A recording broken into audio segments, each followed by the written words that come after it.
60 seconds to comply. I think you'd better do what he says, Mr. Kenny. You have 60 seconds to comply. This is minute 59. Part man. Pod machine. All pod.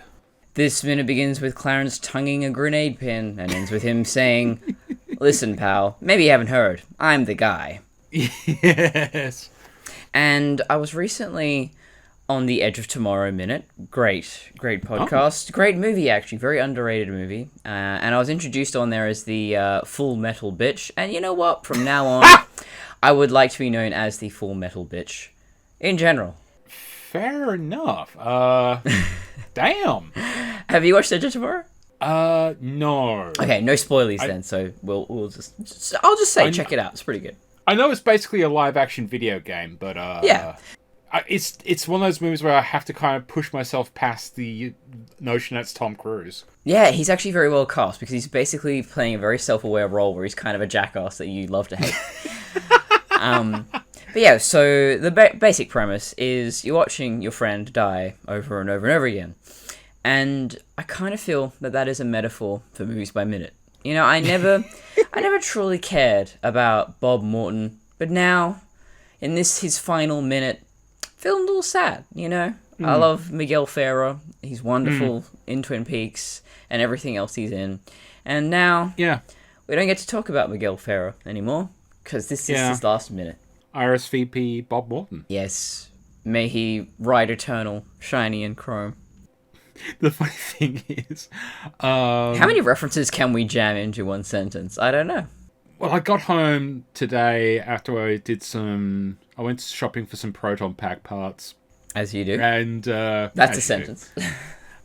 And there's a lot of, like, shonky, like, 2000s, 2010s procedural TV on in an afternoon. And I think it's SWAT. And it's got Miguel Ferrer in it, and I'm watching this, and it's just full of these, like, you know, brown hair, blue-eyed American male TV stars, and, you know, it's the most bland, generic shit you got. And I'm just looking at the guy going, "You're above this, man. You're too good for this." Yeah, there are. I love going back into a great actor's early roles, and there's so many times where you just go, "What the fuck are you doing?" My favorite is, you know, Kurt Russell. And I think Jeff Bridges as well. They used to be, like, Disney stars. Like, yes! Disney Channel kind of stuff. Yeah, and it's just, oh, child, you have no idea what's in store for you. Like, Kurt Russell was I think it's one of his first roles was my computer wears tennis shoes or something like that. Yes, he was a little robot kid. Yes! I need to watch that. I forgot about Jeff Daniels as well, but, like, Jeff Bridges? Jeff Bridges. Sorry, that's one of those names where my brain goes, I know I got the wrong one. Yep. Fuck. Damn it. Jeff Bridges is, again, one of those guys where you just go, Jesus Christ, I've forgotten just how long he's been in this damn industry. Forever. And yet both of them seem to be, like, the coolest, chillest guys. Yeah, maybe that's the key, you know? You just stay in one insane industry your whole life. You're ready for anything. Yeah, they look very similar too, actually. Yeah, I was just thinking that it's like, oh my god, they actually are kind of a little bit similar. But how often would they have gone for the same roles? I mean, I can't see Jeff Bridges as Snake Plissken, but no. yeah, I want to see Kurt Russell's dude. Yes. Yeah, actually, yes. I really don't think he would be quite as good. Yeah, no, I don't think I think he's a little bit more, what's the word, acerbic? A little bit more sassy? Yeah. A little sharper. Yeah, so if you want, like, the mild version, you go Jeff Bridges, and then you want, like, the extra spicy, you go... Yeah, I want to see the alternate universe where we get to see that. Yeah. That would be brilliant. Oh, Kurt Russell's Tron. Interesting. Oh, shit. I think he would have just punched what's-his-face, Sark in the face. And yeah. Movie's over in like an hour. Yeah, pretty much. Like, I can't remember the female program's name, But Yori, yeah, he would have banged Yori in like the first 10 minutes. Yeah, no, I was just thinking he would have at least made a Tron Legacy a lot better because he would just be like, no, I'm the hero here. Yeah, exactly. No, that'd be great. We're not having this bland guy be the main guy. No, it's me. Yeah. Also, Tron Legacy, I feel like maybe he'd also be like, which kid are you? Which one's your mum? Are you the chick I banged in real life, or are you the chick I banged in Is your mum the the virtual chick, or is she the real babe? I don't remember. And it's the 80s, so they all say the babe and chick and stuff. So. What the fuck is this tangent? This is not Tron Legacy. But you are welcome to come on Tron in 60 Seconds if you like to talk about spicy, the spicy version. Put me down for the Kurt Russell minute. The Kurt Russell minute. Spicy Kevin Flynn. There we go. I just needed to get that out. Too bad you can't use a title drop for your podcast. I should. I haven't. We haven't even gone to air, quote unquote, to air yet. So there's potential. Anyway. Yeah, where the fuck are we go? Oh yeah, some really great actors. Speaking of Miguel Men Inside Ferrer, Machines, extra spicy Bob Morton. Yeah, rest in peace, man. So anyway, I had to try and look up this grenade prop. Literally right off the bat, we've got this close-up of this grenade. And as far as I'm aware, this was just something built for this movie, because I can't find a design.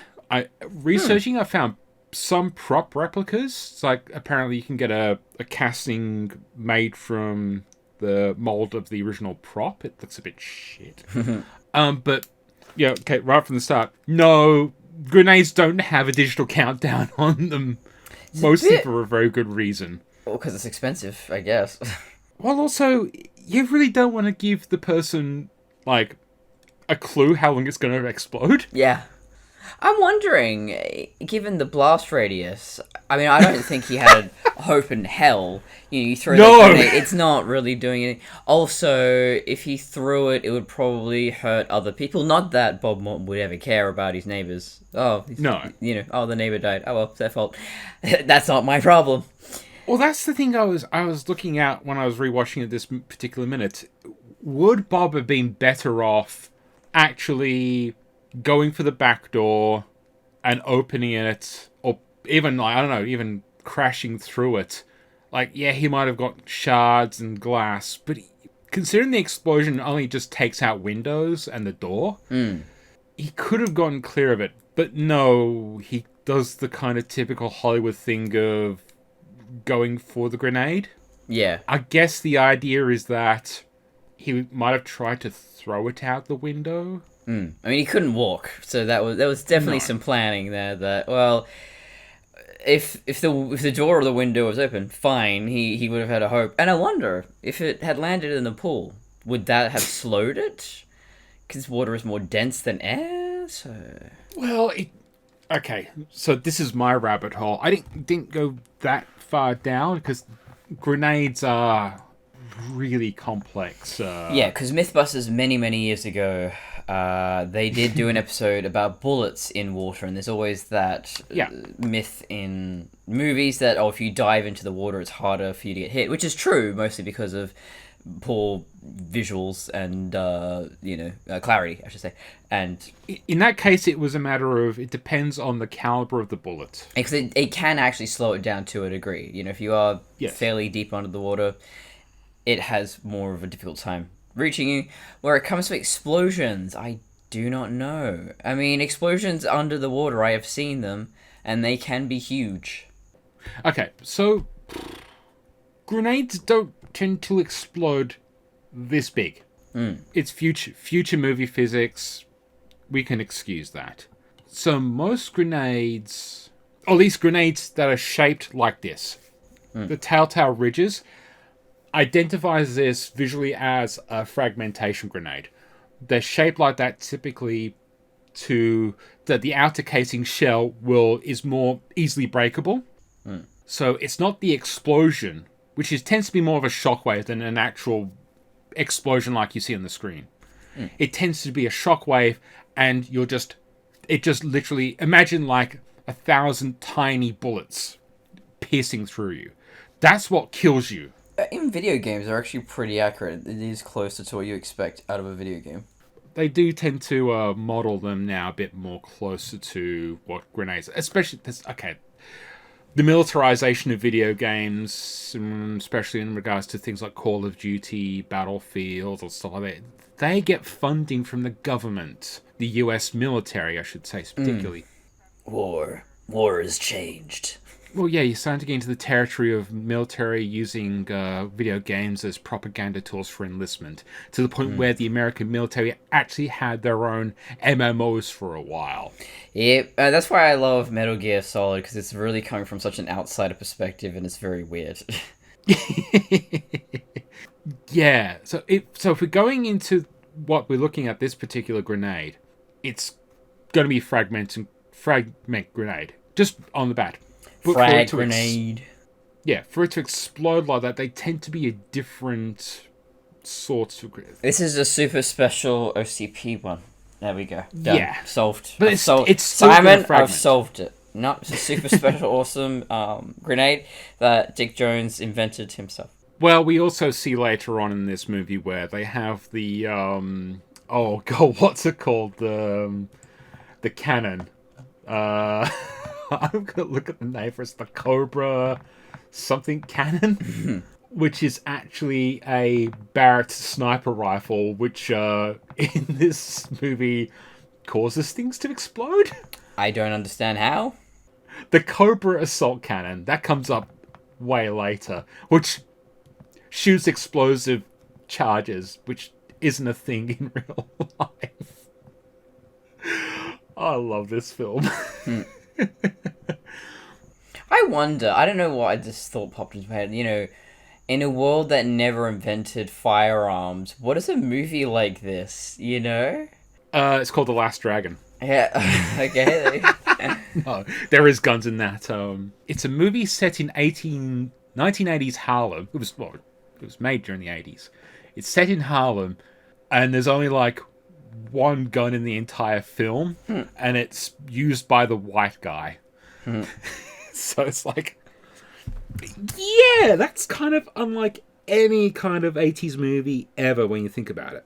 But it's martial arts, so that's it. Yeah. That's what. So I guess maybe martial arts really takes over just forever.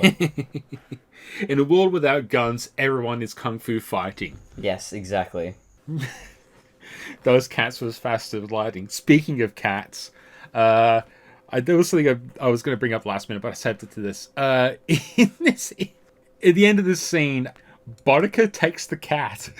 In the original book and script. I cannot see Morton owning any pet, and especially not a cat. I think, I mean, at a stretch, maybe a dog, because it's a guard dog, it serves a function, it's masculine, but no, Bob Morton is not a pet kind of guy. He's not even home enough to be able to look after a pet. Look, we know that Morton loves the pussy, but he's not exactly going to be a pet owner. No. I don't even think he has had an actual steady girlfriend in his life. He doesn't look after anything except himself. His last steady girlfriend got shot up by a 209. Oh, okay. Huh. I'm saying that Kenny was a power bottom. Oh, yeah. Maybe Morton. I mean, that's how he got there, I think. That's how he got into that boardroom. He was flipping burgers just a couple of months ago, yeah. Started from the bottom, now we've made it on top.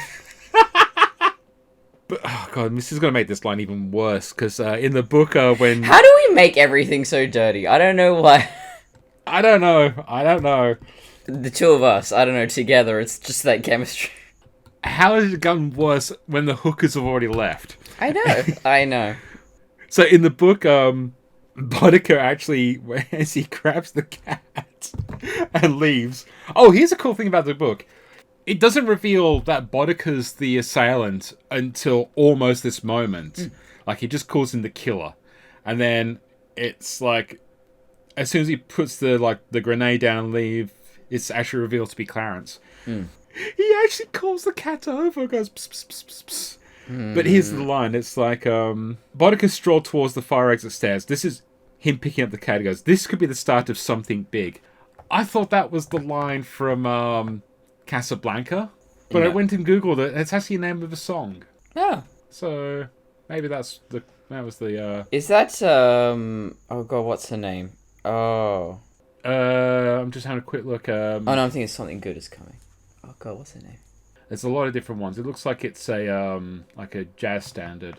Popular by Steve Allen.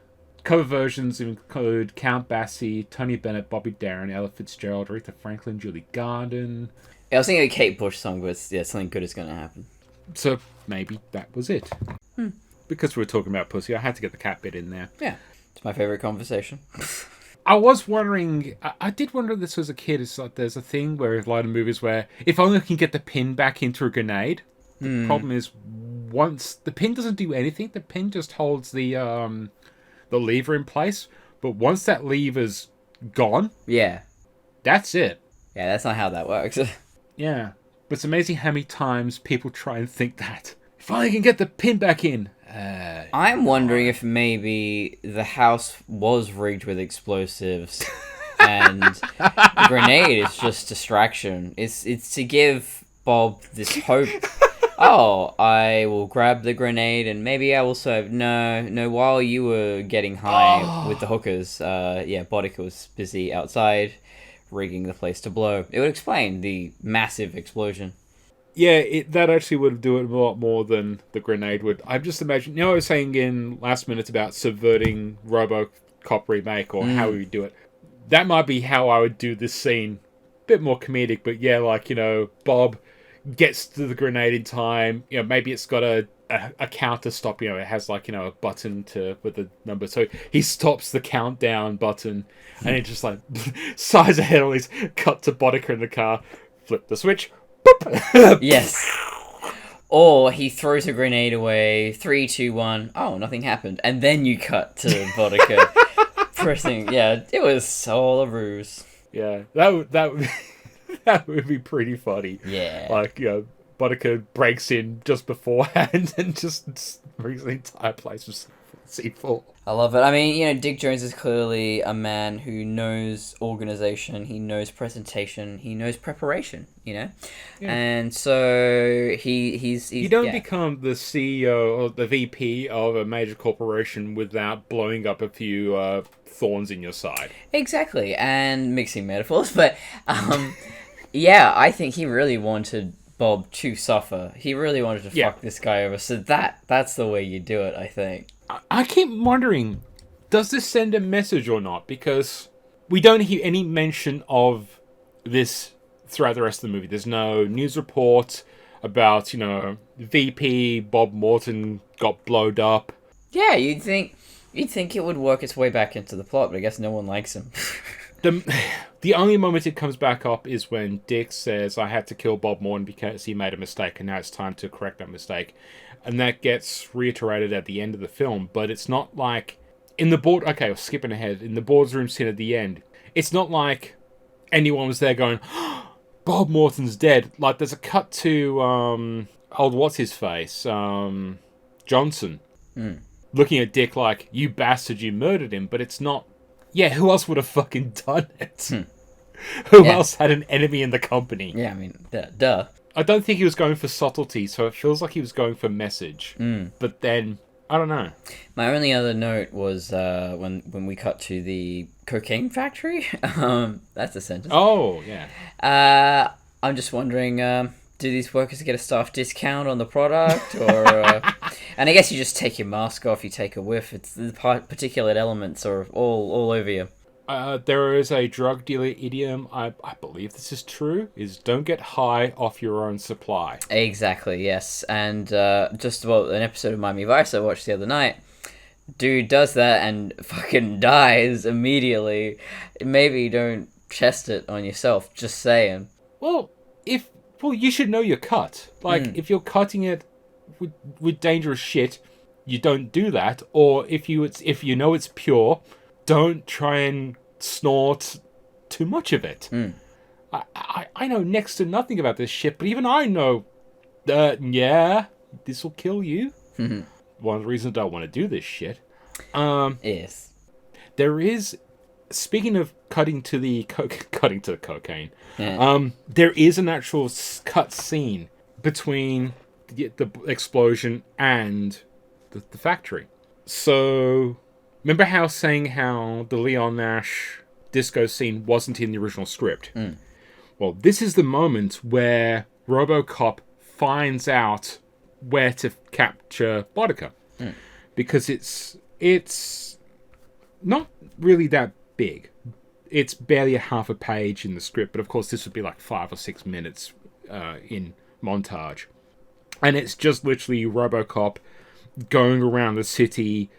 I think he's actually got a picture of Chan, or Ming in this case.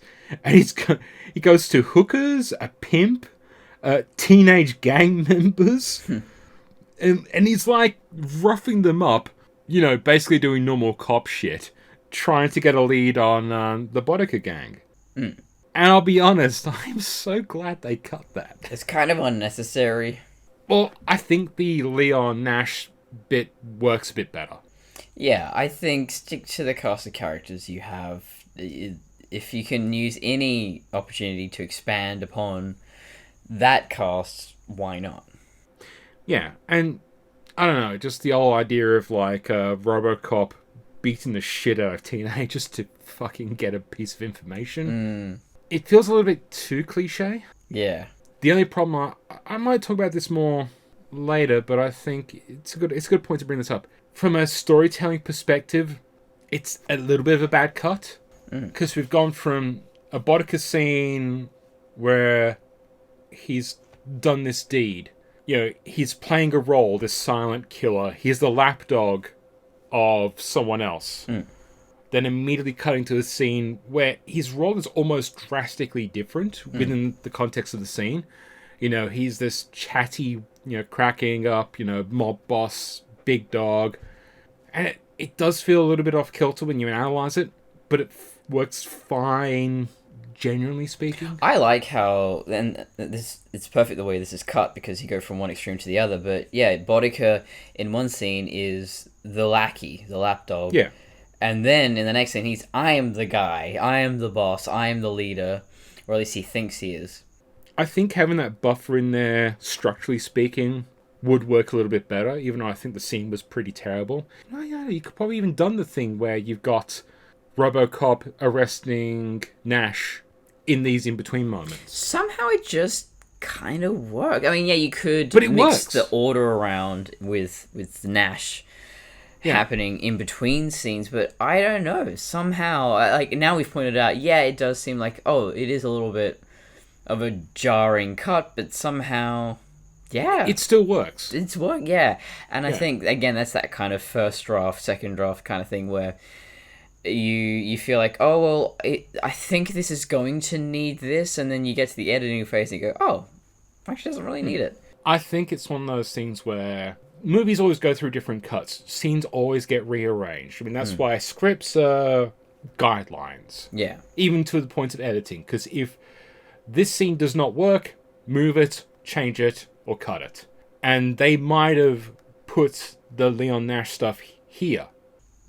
It might be it just did not work. And to a certain degree, that also, now I'm thinking back to it, I think it works with the catharsis of that dramatic moment shifting from RoboCop, getting pissed off to arresting somebody. I think the energy works. Whereas I think if you'd have gapped that with the cocaine and hookers scene, it might not have worked. Whereas I think even in the script, it's like, we need a break in these scenes. And I don't know, it still works. Yeah. But it's just on reflection, I think, it's just a little bit naff. So, did we want to talk about the movies that made us? Oh, yes. I did remember that this was supposed to be out a long time ago. I saw the teaser for the next season and had RoboCop and like Lewis in the picture. I was like, oh yeah, and I completely forgot it came out until you reminded me. Yeah, I think it only just recently came out because it was on the Netflix front page, and yeah, I love the toys that made you got me onto the toys that made it because I just thought I love both of them. Yeah, a documentary about toys. I don't know how interesting that could be, but It's phenomenally good. it is phenomenally good. They find interesting stories. The editing is so inspiring. You know, I want to make video essays with that same energy. I never would have thought in a million years I would have given a shit about finding out everything about Barbie or Hello Kitty. And I was hooked on both of those episodes. Yeah, apparently Hello Kitty is incredibly fascinating. We've just been sleeping on it. Oh, yeah. I'm sure the weeaboos will all know all about it, but... Yeah. We're just going to introduce a bad Western bastardization of other people's culture every episode. So, first note is Nancy Allen looks fantastic still, and yes. I love her, and she's amazing. Yeah. And yeah, I hadn't really watched a lot of behind the scenes stuff. I'm sure you have seen a lot, and you've heard a lot of it before. Yeah. Funny enough, I tend to not delve too deeply into the behind the scenes before I do a movies by minute. I tend to, as I go through, I kind of add a little bit. I don't know why I do that. It makes no sense. That's how I do it. Oh, that's one reason I like doing the commentary stuff, is because it's one of those things where it just adds, it's just a little bit of an extra bit of content. Yeah, bit by bit. I don't know why. It seems to work for me. But I've always loved behind the scenes videos and making ofs. This is one of the reasons I still love physical media. I don't tend to buy physical media that doesn't have extra features. Actually, no, hang on. I figured out why I don't tend to, because most of the things I review are by Ridley Scott, and Ridley Scott is full of shit, so I don't care what he has to say because he's actually wrong about his own movies. No, Deckard isn't a replicant, or rather, there shouldn't be an answer. No, the engineer... Jesus wasn't an engineer. Fuck off. Ridley Scott. I don't care. Oh, that's brilliant. That's the show title. Yeah. Well, this is an interesting argument where you're saying that is... this is why I don't like auteur theory when it comes to movies. And I know this is one of those things where a lot of people are like, auteur theory is like the big thing in movie criticism. You know, it's something I always rallied against, because in a movie, it's not one person. No. It's the writer, it's the director, it's the actors. And yes, sometimes these can all be the same guy. There will always be a certain vibe. Like, you know, a John Carpenter movie or a Kubrick movie is so thoroughly theirs, even when it is a more studio-controlled piece or it's an adaptation or whatever. Auteur theory works for a degree, especially when you're talking about directorial stuff in movies. The whole is more than just the one person. Yeah. Yeah, auteur theory only extends so far. Yes. But yeah, in this documentary, the main focus was the conflict between Weller and Verhoeven, and my god, it's a match made in hell, because you got... apparently Weller's an absolute diva, and then you got Paul Verhoeven, who is just this batshit insane, Dutch man? Yeah. Great combo. Absolutely fantastic. And, I think Verhoeven was sick for most of the productions. He was just fucking vomiting all the time. Then you've got Weller, and apparently when they first put that costume on, it took 8 hours. I don't know how you... Oh, it said 12. 12, or like the number jumped, or I think they made a joke, like they were editing between... It said it started at 8, it jumped to 10, and then by the end it was at 8. How? How in the fuck does it take that long, first of all? But yeah, like... You'll be surprised. And then Weller's just dying in that costume, so I see why the two of them did not get along. And, I would have walked out. After, like, hour 2, I'm done. Fuck that. There's not enough money in the world. Oh, so claustrophobic. Well, that's it. It's, you have to be of a mindset. But there's also the problem is there was the delays in the production of the movie, particularly with the costume. They really go heavy onto the issues of that. We have brought it up in the past, particularly when we first saw the costume. And, it's very... The story about the costume, I didn't realize, is quite complicated, and we won't recap it here, but it's definitely worth watching. And they go into depth about why there were delays and all the difficulties, and it's amazing how... special effects in the 80s were as good as they were because it was so primitive, it was so limited. They were doing a lot of these things for the first time. You know, Rick Baker, his werewolf effects, that was the first time that was ever seen. Or a robot costume like RoboCop. In 1987, that's the first time he had something quite like that and made under those constraints. Well, even at this particular time, CGI was literally in its infancy. So, like, that was only just starting to be conceived and utilized to some degree.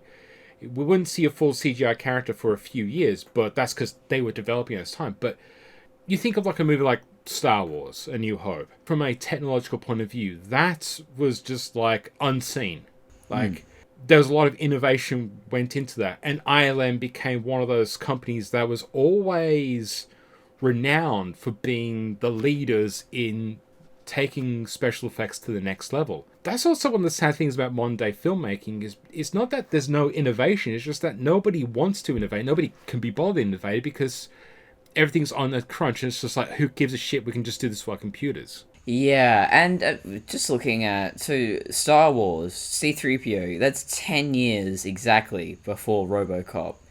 And you just see the huge difference there. Yeah. And, I mean, like, Darth Vader's supposed to be a cyborg man, but you wouldn't know because he's mostly just wearing cloth.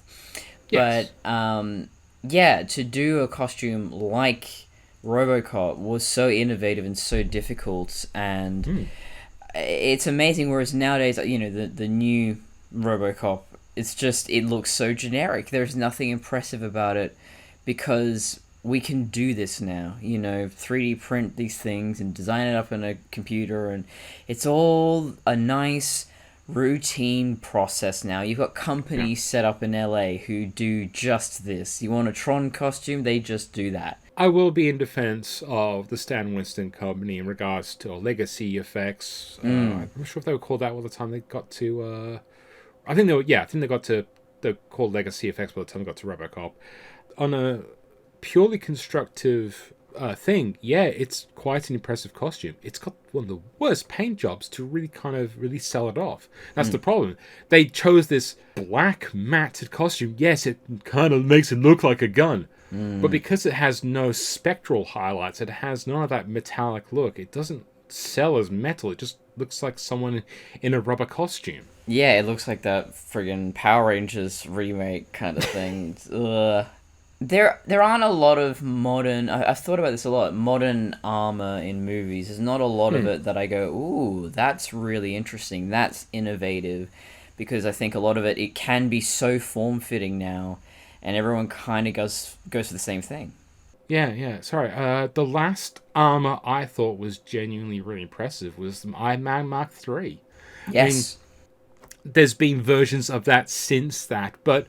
Iron Man is probably, the most unique, iconic body armor I've seen in a long time. But, everything else just sort of looks like Tron Legacy, RoboCop remake, kind of... The Dune suits are actually quite beautiful up close. I think they are beautifully constructed. But from a few feet away, it's just black rubber. Yeah. Now, so the funny thing is, I was going to say is that by the time we hit to Iron Man 3, this is why I say like up to Avengers, the Mark 5. By the time we hit post-Avengers, you get to the Mark 42, and it's really form-fitting and sleek and mostly CGI, and the paint job looks crap. I hate to say it. Like, it's that gold, like, metallic look is now subdued and looks... It's a total disconnect from reality. And now the problem is that ever since then, it's all Iron Man costumes have been CGI. Needs more hot rod red. Definitely. But even that's it. So the point where you get to Infinity War and Iron Man is just this nano suit that just looks like a dude with an Iron Man head. Yep. And I was just like going, I don't give a shit about this costume anymore. So in the documentary, sorry, we're getting there. It's all we're actually on topic. Actually, I think fairly, but. Yeah, I would have loved to have seen the version of RoboCop that Peter Weller had in his head. It was this weird fucking Baroque bullshit. He wanted to move like a ballerina. He wanted to make the prime directives even longer, and it was really medieval and biblical. That explains RoboCop 2 so much. So weird. Yeah, I guess he had more creative control on the sequel. And I can't wait to get to that. Oh, that's actually... Of any of the scenes in RoboCop 2, I can't wait to talk about. It's the new directive scene. I love that. It's so cheesy and bad. It's just glorious. I want to know what... If Peter Weller was given free reign, what is his RoboCop? Is he, like, pirouetting through scenes? What the fuck is... RoboCop the Ice musical. Is it I think it would be a musical. It feels like, from the descriptions, he was, like, 5 minutes away from breaking out into song.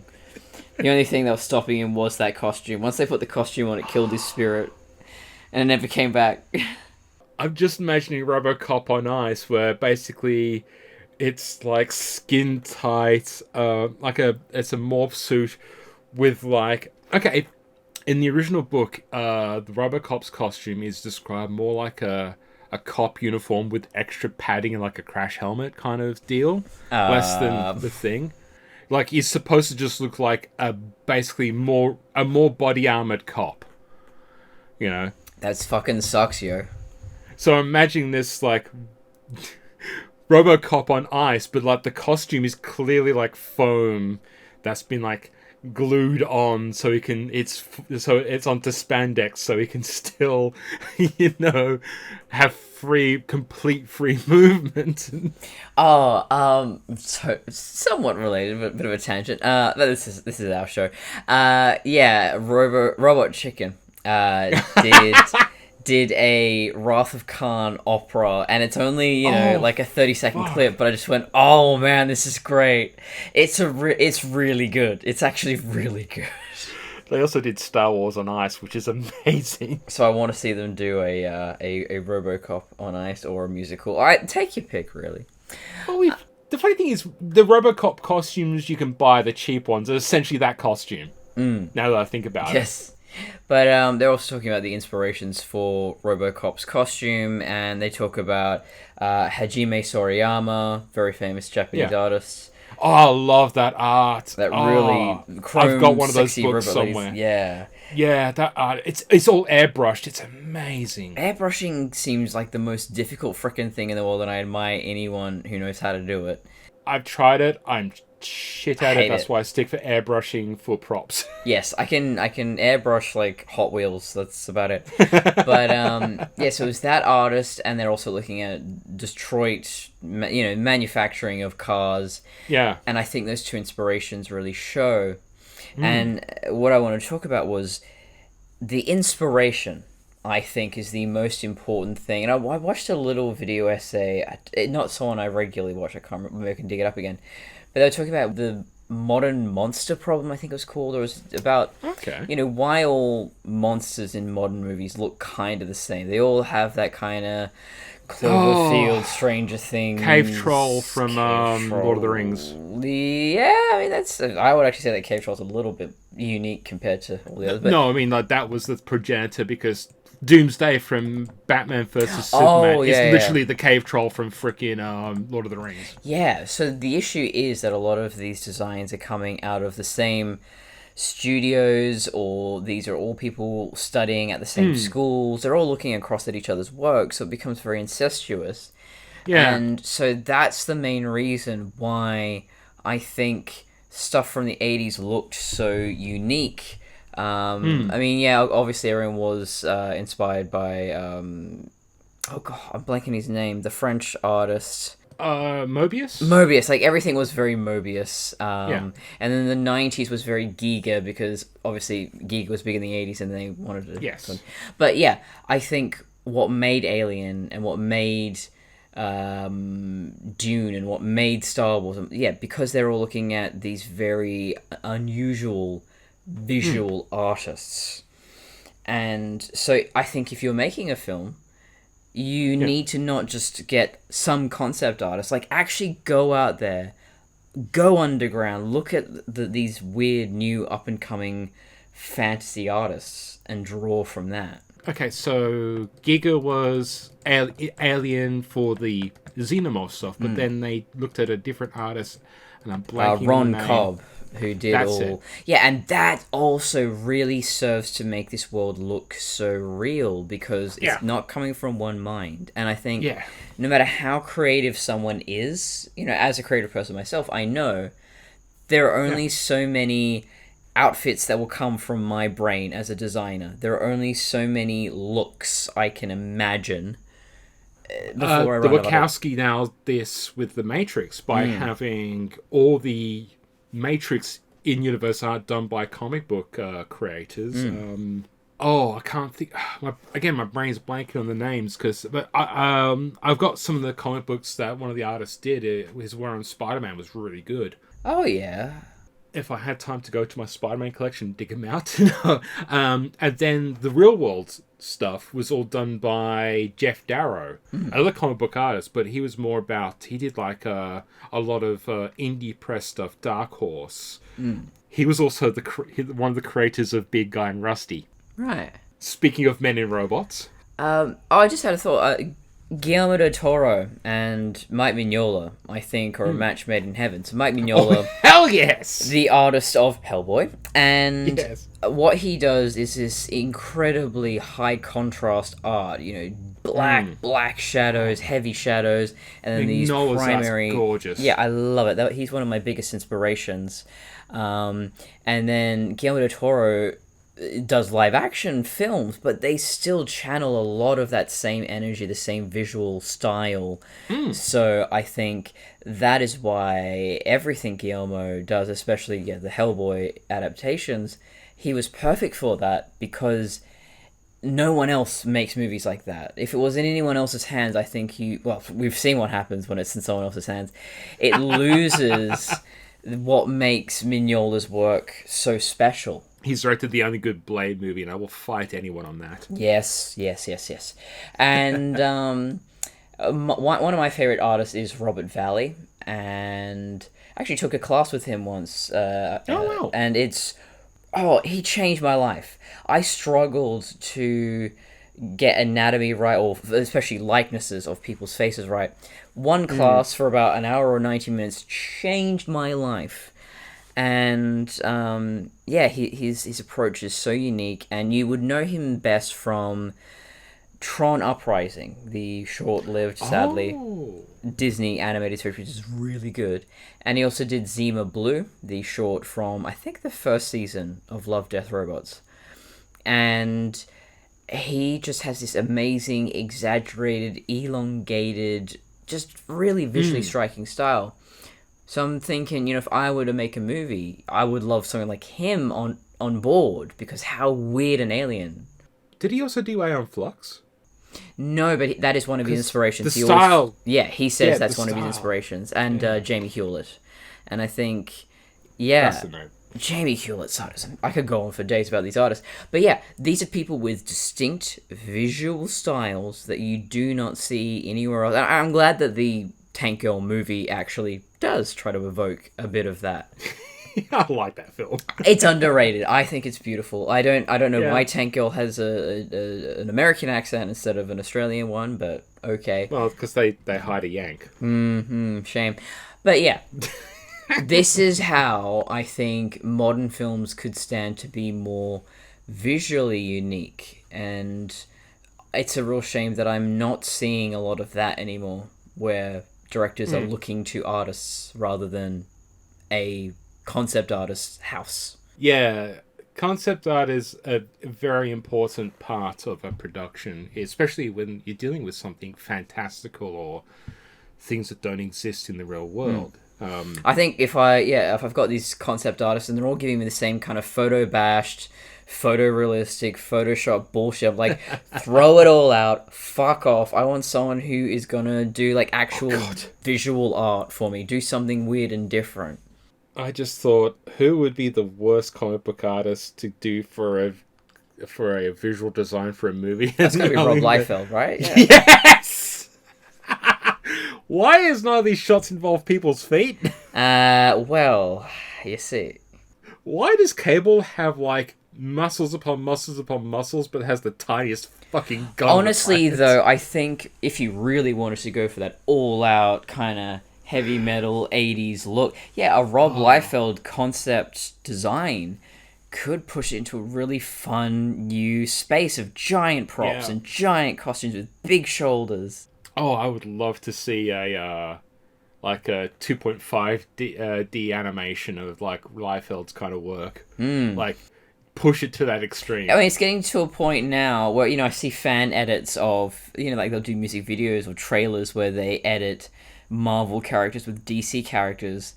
And for the most part, it looks exactly the fucking same. Like, you could put Harley Quinn with the Guardians of the Galaxy, it all looks fine. Well, a lot of that is because when we're dealing with something like a Hollywood product, they don't give a shit about... okay, and also, yeah, you're getting James Gunn to do Guardians, and you get James Gunn to do Suicide Squad, or you get someone to try and ape James Gunn to do Suicide Squad. Yeah, those are things that are going to be easily put together, that you're dealing with an auteur and their aesthetics. You're dealing with Hollywood, and they don't care about creativity, they don't care about things, they care about product. I love hearing John Carpenter talk about this shit. He's just a cranky old man. Like, what the fuck? All they care about is the name. They're gonna remake something. They don't give a shit what the product is. It's just the cashing in on the name.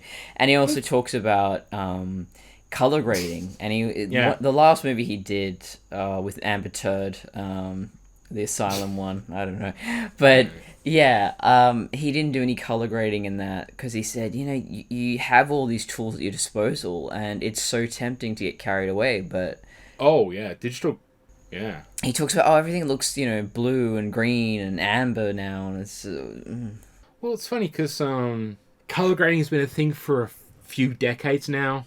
It's all been about post-processing treatment. But digital color grading, when that got introduced and people went, wow, we can really push this. It's like any new technology. You always get... It's like people who discover word art for the first time when they get a PC. Wow, I can do all this really dumb shit. And then you never touch it again. And that's basically what creates aesthetics in the past 20-odd years. Before that, I mean, technology's always created the aesthetic. I think a lot of what makes old movies look old is simply the film stock. A lot of 80s movies, if you were filming that on a digital camera with modern grading and stuff, it would just look like Stranger Things. It wouldn't look different at all. This is why modern day horror kind of looks shit. It's too clean. It's too shiny. Yeah, we have this aesthetic which works well when you're very low budget horror filmmaking using 16mm film strip because that's all you can afford. There is something so unnerving and lonely about that cabin in the woods in Evil Dead for me. Yeah. And a lot of that has to do with the way they filmed it. Yeah. And yeah, I like that Tarantino at least is someone who likes to film on film still. And I'm a firm believer that you need to use the technology to enhance the product for what mood you're fit. If you want to shoot all digitally and it's going to suit your mood, your aesthetic, shoot all digitally. Yeah. If you're doing something like, I don't know, this is the first thing that pops to mind, Ready Player One, where it is supposed to be this video game world, it is supposed to be all CGI. Like, yes, that is so perfect for that. But I was going to say, Knives Out was shot entirely on red cams, but they tried to match the film aesthetics. It does very much feel like film, yeah. And it's so well done. So it's just a matter of they needed to shoot on the cameras they did for the environments they were in. They needed to capture as much of that dynamic range as they could. So they had to shoot in a particular way. But they then went and did all the hard work to make it look as close to that old aesthetic as possible, to the point where they're adding in a lot of CGI for like lens flares and not like JJ, but like camera flares and stuff like that to make it feel like those aesthetics. Yeah, and technology influences basically everything. But in the last 20 years, like the Y2K aesthetic, I'm absolutely fascinated by it in hindsight, because you go, oh my god, yeah, like gradients or blobby shaped objects, producing those shapes were very difficult until the late 90s, early 2000s. Yeah. But the 90s has a lot in common with the 60s in that sense, where the 60s, you look at like egg-shaped chairs, or a lot of that very plastic, very bold-colored stuff. It's so 60s, because they could only start manufacturing plastic furniture and stuff like that. At that point. Injection molding had only progressed to the point where they could do that. Yeah, and so I feel like if you are making a movie and you want it to feel timeless, avoid any of those of-the-minute trends. Or if you do, and I do admire Ridley Scott for this, when he uses new technology, it's only ever to enhance what's there. So Prometheus, I always talk about how a lot of the critics went, oh, everything's CGI these days, it's just so shit. And then, 2 hours of behind-the-scenes footage confirmed the fact that it is not CGI. It is, in fact, very, very good animatronics. It's just that they were so good you couldn't tell. Yeah. People who say that type of stuff usually do not know what the fuck they're talking about. No, I hate the internet hive mind, the group think of, oh, well, let's just bag on this. Well, have you actually done any research? Do you know what you just want to sound like you're part of the smart crowd? Which is one of the reasons I hate this knee-jerk, all Marvel movies are going to destroy Hollywood. It's like, Marvel doesn't need to destroy Hollywood. It's Hollywood's doing it all by itself. Yeah. Side note, Venom is the greatest film I've seen in 2021. The Venom 2, I should say. Let There Be Carnage. It has restored my faith in superhero movies, and I love it. I can't get over the fact that they hired Woody Harrelson as Cletus Cassidy. Cletus Cassidy, what a fucking name, Jesus. Yeah, no, he's really good. He really works. They don't have the goofy wig that they used in the first one, sadly. But, oh man, wow. He spot on casting all around. Yeah. Because these characters are all fucking thoroughly unlikable meatheads in the comics. Eddie Brock. I never gave a shit about Eddie Brock. I just liked the whole Venom symbiote idea. Now I ship it. Now I very much ship it. Getting us back on track. Yeah, I was gonna say we've been talking for I've just noticed that I'm peaking the hell out of my mic, but whatever. Well, it's too late now. I'm gonna have one hell of a time editing this because we're already about an hour and we've barely gotten. Okay, we just need to talk about gaslighting RoboCop. And I got some commentary notes first. Oh, fuck me dead! What are we doing? No, it's kind of interesting. No, I'm just saying we derailed so much. What are we? So the scene ended half an hour ago. Yeah. In the commentary. Okay, Ed mentions that he originally wanted these small Japanese grenades, which he bought for the movie. But unfortunately, Paul vetoed them because they were just these tiny little grenades, and they thought, they just weren't going to work. Ed kept them, but apparently he left them at one of his old places after he moved, and the landlord found them and called the cops. I don't know if they're live grenades or not, but apparently they're still in impound somewhere.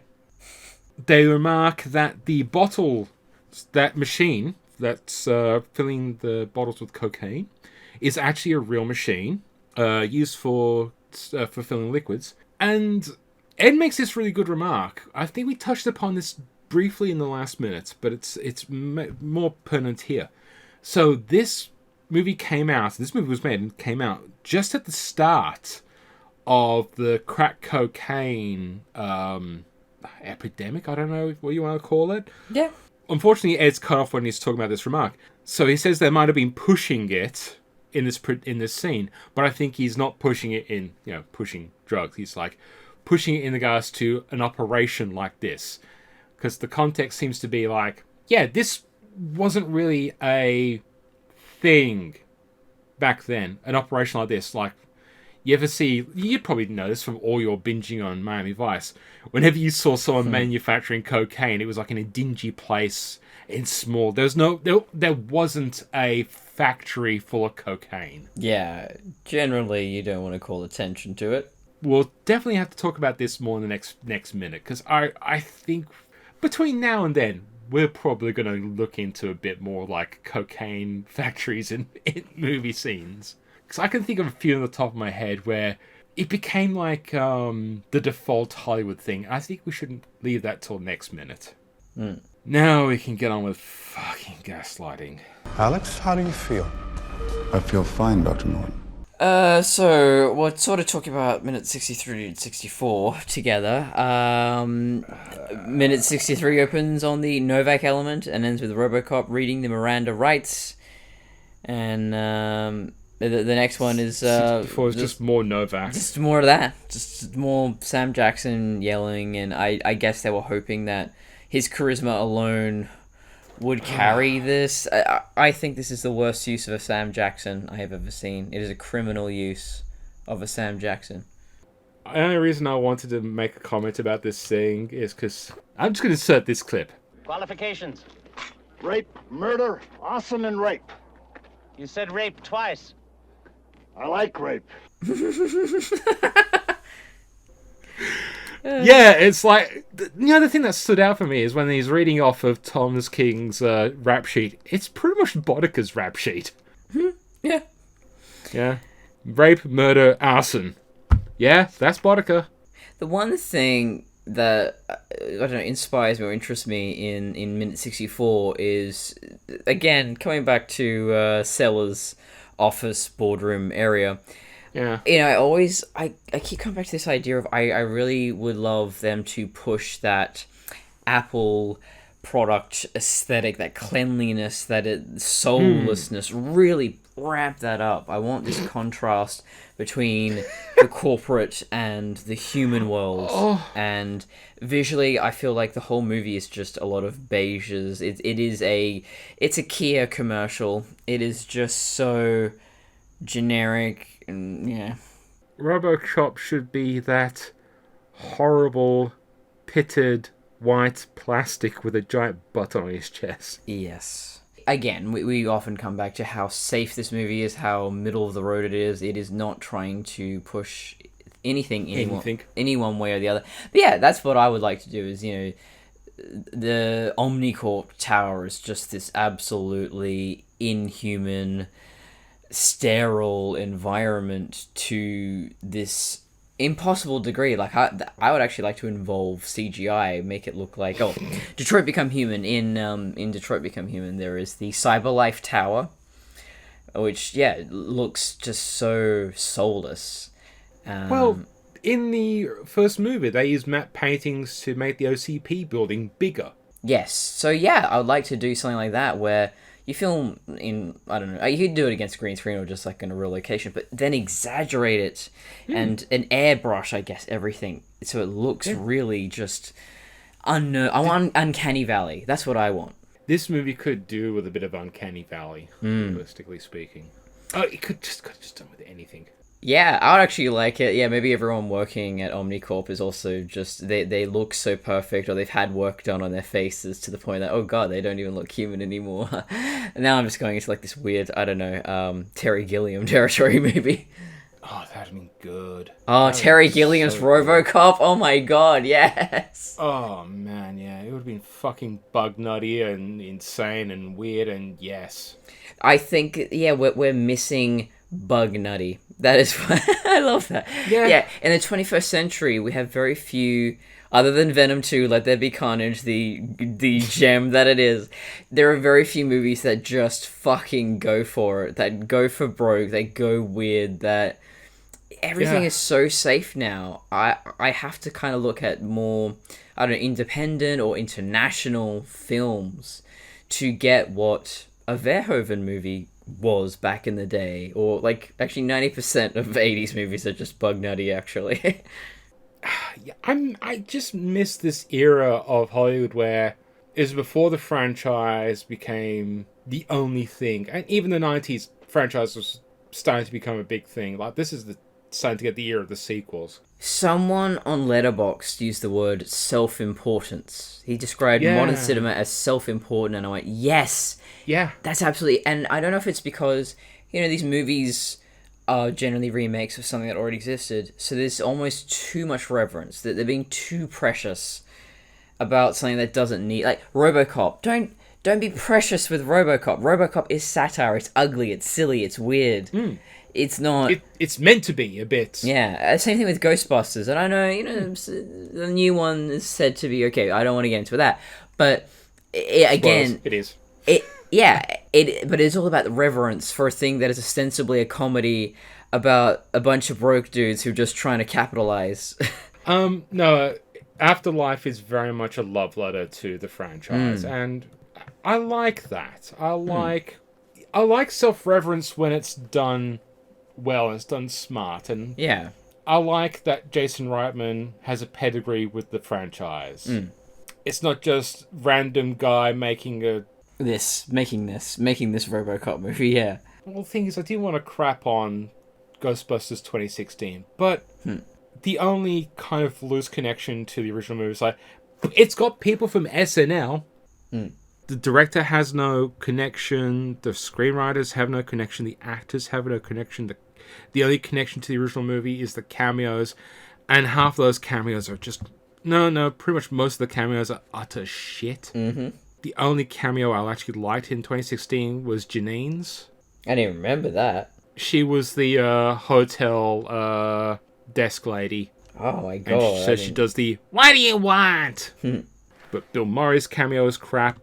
Dan Aykroyd's was god-awful. Winston's not too bad. Ernie Hudson, wasn't too bad, but it was just like thrown in right at the end. Yeah. Anyway, I don't mind self-reference as long as it's done well, and I think that's the other problem, is that most of these movies just aren't done well. Self-reference worked for Blade Runner 2049. Yeah, so that kind of... Well, if you're going to be self-important, you need to be Denis Villeneuve, basically. Like, you really gotta put, walk the walk, talk the talk, all of that. Like, I think Denis is... that's why I love doing the Nexus Minute, because he is someone who is he's an auteur. He is a modern Kubrick, I think. He is but not an asshole, as far as I'm concerned. He can really do that very epic, very important, very serious stories. And I think that is a tone that we I don't know how common it was back in the day, but I think it's especially rare now, because we have a market that it doesn't want R-rated, it doesn't want adult, it wants things for all audiences. And I watched Network for the first time the other day, and I've heard of that. it's really good. I'm mad as hell, I'm not going to take it. Yeah. And it just, a lot of things from the 70s and 80s, less so in the 80s, but the 70s especially, it was making things specifically for grown-ups. And we have not had that for a very long time, I don't think. I would disagree, because I think this is a common misconception. It's not that audiences aren't wanting adult things. Oh, that's what I'm not saying that at all. I think it's a business thing, yeah. I wasn't saying that implying, but that's the thing that a lot of people say, oh no, the audience don't want to see this. Like, no. Audiences want to see stuff. Yeah. But it's always the... We're literally talking about a movie where they went, let's take the safest route and make a RoboCop that's PG-13. Why? Because we want to make sure we got the fucking toy licenses for RoboCop. That was the other problem. Is like, he got all these crazy adult R-rated things, like slasher movies, sci-fi franchises, that got toyified because they were popular. They weren't meant for the kids, but then they went going to the thing as like, oh, we got to try and kidify this. Ghostbusters is another great example, because between 84 and 89, you got the real Ghostbusters cartoon series. So they made a sequel to Ghostbusters, which is more of a sequel to the real Ghostbusters. That's the reason why they got Ernie Hudson to shave his mustache, because they wanted him to look more like his cartoon counterpart. Yep. And that still blows my fucking mind to this day, when it's just like, oh my god, that explains Ghostbusters 2 so much. Like, Yeah. How many safe bets were in that movie? Yeah, I like Ghostbusters 2, but Afterlife is a lot better. It's the second best Ghostbusters movie ever made. Yeah, I'm all noted out, and I gotta try and think of a fucking outro. Yep. I think that's all of it. Oh yes, Simon, where can we find you? You can find me at Helios Photos and Fandom Crossing. Check out the Facebooks and the YouTubes and all that shit. I am technically still doing Kung Powers in the minute. I gotta start recording that shit. But where can our lovely viewers find you? You can find me at traviandesigns.com, patreon.com/traviandesigns. I haven't done my December update for the Greatest Regeneration Instagram, but that has been a fun project this year, going through 1981 month by month. And I feel a connection to that time. I feel like I'm actually kind of living in parallel timelines. And I think that's actually a really cool project. And I'm glad you're getting something out of it. And you're now, 12 months into this thing? And yeah. And it sounds really awesome. I mean, there have been months where I've been really busy, but I've always at least, there was like one day or 1 week that I just went through and went, okay, what came out at this time? What was popular? MTV started in 1981 and watching all these documentaries about it and just having my eyes open to like a totally different window into the past of culture and teen culture especially, and what kids were watching, what they thought was cool. And yeah, it's lovely. And I've never seen anyone else do this. It just popped into my head one day of like, well, could you, I don't know, by proxy, live through another period of history just by going month by month through the records? And yeah, you kind of can. And check out my new Instagram account going through the 1880s. And I wonder, that would be a lot of sifting through newspapers and stuff, but it could be done if you had no life. check out my new Instagram where I just go to the 80s, as in like 80 CE. Yes. Everyone was poor. There was a lot of sand and dirt. Yeah. And some dude named Jesus has died a few years ago. The British still hate the French, like nothing changed, but they're just going by different names. Until next time. Denis Villeneuve's Robocock. Beautiful. Out now in cinemas.